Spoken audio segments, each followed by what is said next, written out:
اور ماشاءاللہ کراچی میں وہ ایک سروے رپورٹ بھی آئی ہے ہمارے کراچی میں، تو ماشاءاللہ 99% ووٹ لوگوں نے نہیں ہے. یہ دنیا کی تاریخ میں کہیں نہیں ملتی. جناب اسپیکر، جو 35-36 جو مین پولنگ اسٹیشن ہے 98-99% وہ ووٹ پڑتے ہیں، اور وہ یہاں بیٹھے ہیں کیبنٹ میں ماشاءاللہ، وہ کوئی وفاقی منسٹر ہے اور بڑا اس طرح جو نا کوٹ شوٹ پہنا ہوا ہے اور سمجھتے ہیں کہ ہاں عوام کے نمائندے ہیں. تو شرم تو کوئی حیا تو ہونی چاہیے، اس کو اندر تو کوئی ظرف ہونی چاہیے. اور پھر وہ جمہوریت کی بات کرتے ہیں، کہتے ہیں ہماری بہت تاریخ ہے، اور ناجائز سیٹوں پہ بیٹھے ہیں اور لیکچر دیتے ہیں اور جمہوریت کی لیکچر دیتے ہیں، اور پتہ نہیں لوکل گورنمنٹ کی کو کیسے ہونی چاہیے. تو ہمیں سمجھ نہیں ہے کہ کیسی نمائندگی اس پارلیمنٹ میں لوگ بیٹھے. ہم نے 8 فروری کو پورے ملک میں یوم سیاہ منایا، اور میں شکر گزار ہوں کہ پورے پاکستان میں، خاص کر خیبر پختونخوا، بلوچستان اور سندھ میں بھی کافی حد تک، اور پنجاب میں بھی بہت ٹھیک ٹھاک جو ہے نا لوگ نکلے. ہم نے پرامن احتجاج کیا، کوئی پتھر نہیں پھینکا، کوئی کہیں جو ہے زبردستی گاڑی نہیں روکی، کہیں دکان زبردستی نہیں بند کیا. لیکن الحمدللہ پاکستانیوں نے بھرپور طریقے سے کل کی جو ہماری یوم سیاہ تھی اس میں شرکت کی اور اس کو جو ہے نا کامیاب بنایا. مجھے اس پہ افسوس یہ ہے کہ پنجاب میں تو ایک فاشسٹ حکومت ہے، نہ وہ جلسے کرنے دیتی ہے، نہ وہ جلوس کرنے دیتی ہے، نہ وہ جمہوری کسی کا حق مانتی ہے. اور جس طرح اس دوران صرف کراچی میں 377 یہ صرف جو 3 MPO کے آرڈر نکلے لوگوں کو گرفتار کیا گیا، مور دین 400 لوگوں کو گرفتار کیا گیا. کل ہمارے ایک MNA ہے اب فہیم خان، تو یہاں گزشتہ اس MNA رہا ہے، اس کو بھرپور تشدد کیا گیا. ہمارے کراچی کے صدر راجہ اظہر کے اوپر تشدد کیا گیا، اور کوئی جانور ہے کہ کوئی SP ہے، پتہ نہیں کوئی پدا جانو یا کوئی جانور مانو ہے، وہ اس کا جو ہے نا اس نے تشدد کیا ہے اور فزیکلی تشدد خود کیا ہے. یہ دیکھیں، کوئی آپ نے اگر ہم نے کوئی توڑ پھوڑ کی، کوئی روڈ بلاک کی، کوئی اس قسم کا کام کیا تو پھر آپ کریں. ہم نے تو کوئی توڑ پھوڑ بھی نہیں کی. ہمیں کیا اس ملک میں جمہوریت ہمارا حق نہیں ہے کہ کیا پاکستانی کی حیثیت سے ہم یہ حق نہیں رکھتے کہ ہم یہاں جلسے جلوس کریں؟ ہم نے تو اپنا احتجاج کرنا ہے. ہمارا ووٹ کا حق، ہمارا ووٹ پہ ڈاکہ ڈالا گیا ہے، ہمارے ووٹ کو چوری کیا گیا ہے، ہم سے ہمارا مینڈیٹ چوری کیا گیا ہے. اور یہ ہم سے نہیں کیا گیا ہے، ہر پاکستانی کی ووٹ کو تذلیل کی گئی ہے. پاکستانیوں سے پاکستانی ووٹ چھینا گیا ہے، ہر پاکستانی سے ووٹ کا حق چھینا گیا ہے. اس صورتحال میں ہر پاکستانی کی ضرورت ہے کہ وہ جمہوریت کے لیے، وہ ملک میں صحیح ڈیموکریسی کے لیے، وہ رول آف لا کے لیے، قانون کے لیے، وہ ملک میں آزاد عدلیہ کے لیے ووٹ ہے.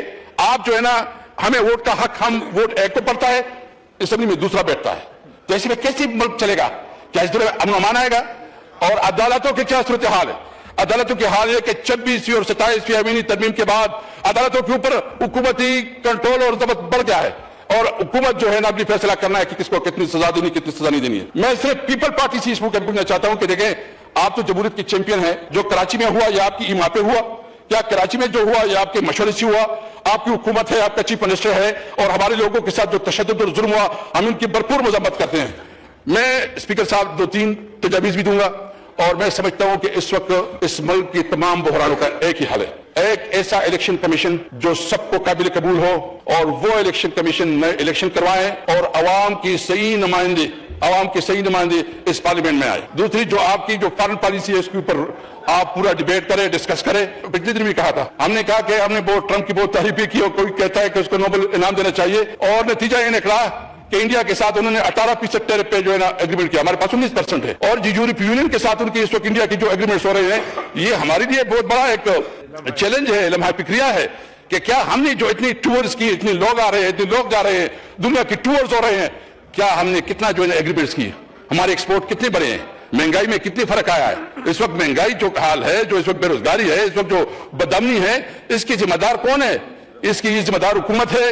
اس حکومت کے پاس کوئی حق نہیں ہے کہ وہ مزید حکومت کرے. میں سمجھتا ہوں کہ تھوڑی بھی اس کے اندر ہو، وہ آئے قوم سے معافی مانگے اور بتائے کہ ہم حکومت نہیں کر سکتے، اور اس وقت میں انتخابات ہو اور وہ الیکشن کمیشن آ جائے جو الیکشن کمیشن سب کو قابل قبول ہو. جو گزشتہ دنوں یہاں اسلام آباد طلائی مسجد میں جو خودکشی دھماکہ ہوا، اور جس میں قیمتی جانیں ضائع ہوئیں، اور ہمارے کافی بچے اور بوڑھے اور جوان وہ زخمی ہیں. میں خود ان کے پاس ہاسپٹل گیا ان کی بیمار پرسی کے لیے، اور اس کو جس حوصلے میں دیکھا، میں اس واقعے کی مذمت کرتا ہوں. اور افسوس اس بات کا ہے کہ مسلسل یہ واقعات ہو رہے ہیں. تقریباً اسپیکر صاحب یہ گزشتہ ایک ہفتے میں تقریباً 300 جانیں گئی ہیں اور بلوچستان میں جو انتہائی افسوسناک واقعات ہوئی, ہمارے صوبے میں جو انسرجنسی جاری روزانہ کے حساب سے ہوتے اور یوں ہوا, تو یہ انتہائی قابل مذمت ہے. اس کی کتنی مذمت کی جائے کم ہے, لیکن سوال یہ ہے کہ یہ مسلسل واقعات ہو رہے ہیں, مسلسل ہم یہاں ڈسکشن کر رہے ہیں, ڈیبیٹ کر رہے ہیں اور ہمارے آپس میں یہاں قراردادیں پاس کرتے ہیں, لیکن عملاً کوئی نتیجہ نہیں ہوتا. اور افسوس اس بات کا بھی ہے کہ یہ پارلیمنٹ بنیادی طور پر پالیسی کا مرکز اور محور ہے. آپ دیکھیں کہ جو پیس بورڈ میں فیصلہ ہوا, اس میں بھی اس پارلیمنٹ کو اعتماد میں نہیں دیا گیا. جو اس وقت وار اور ٹیرر کے حوالے سے اور خاص کر جو دہشت گردی کے حوالے سے جو پالیسی بنائی جا رہی ہے اور جو صوبائی اسمبلی ہماری صوبے کی جو ریزولوشنز ہیں وہ ریزولوشن پہ بھی کوئی عمل درآمد نہیں ہو رہا. حتیٰ یہ کہ وہاں جو قومی جرگی ہوئی جس میں تمام سیاسی پارٹیوں کی نمائندگی تھی, اس ریزولوشن کو بھی خاطر میں نہیں لایا گیا. سوال یہ ہے کہ اس ملک کے مستقبل کے فیصلے کہاں ہوں گے. اس پارلیمنٹ کے بارے میں ہمیں شدید تحفظات بھی ہے اور سمجھتے ہیں کہ یہ پارلیمنٹ 47 کا پیداوار ہے, لیکن اس کے باوجود جو بھی ہے جیسے بھی ہے پھر بھی اس کو تو جتنی بھی پالیسی ہو کم از کم یہاں تو لے کے ڈسکشن کرنی چاہیے.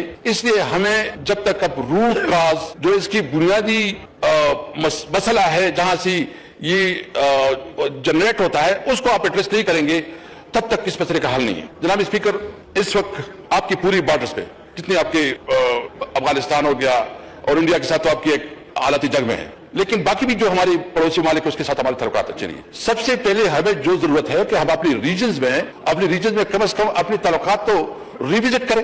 آپ پالیسی بنائیں اور پالیسی بھی تمام پولیٹیکل پارٹیز کو آن بورڈ کریں, اس کی ڈسکشن کریں. تمام پارلیمنٹ میں جو ڈسکشن ہوتی ہے اس کو امپارٹنس دیں, تبھی آگے بڑھے گی. جناب اسپیکر, جب آپ پارلیمنٹ میں وہ لوگ بیٹھے ہوں گے جو عوام کے نمائندے نہیں ہوں گے. جو بلوچستان میں اس وقت صورتحال ہے تو بلوچستان اسمبلی کی اور بلوچستان کے نمائندوں کی عوام کے ساتھ کتنا رابطہ ہے, کتنا تعلق ہے, کتنا اس کے ساتھ جو ہے نا اس کے اوپر اعتماد ہے. جب یہاں اس پارلیمنٹ میں جو لوگ بیٹھے ہیں اس کے ساتھ عوام کا کتنا تعلق ہے, کتنا رابطہ ہے.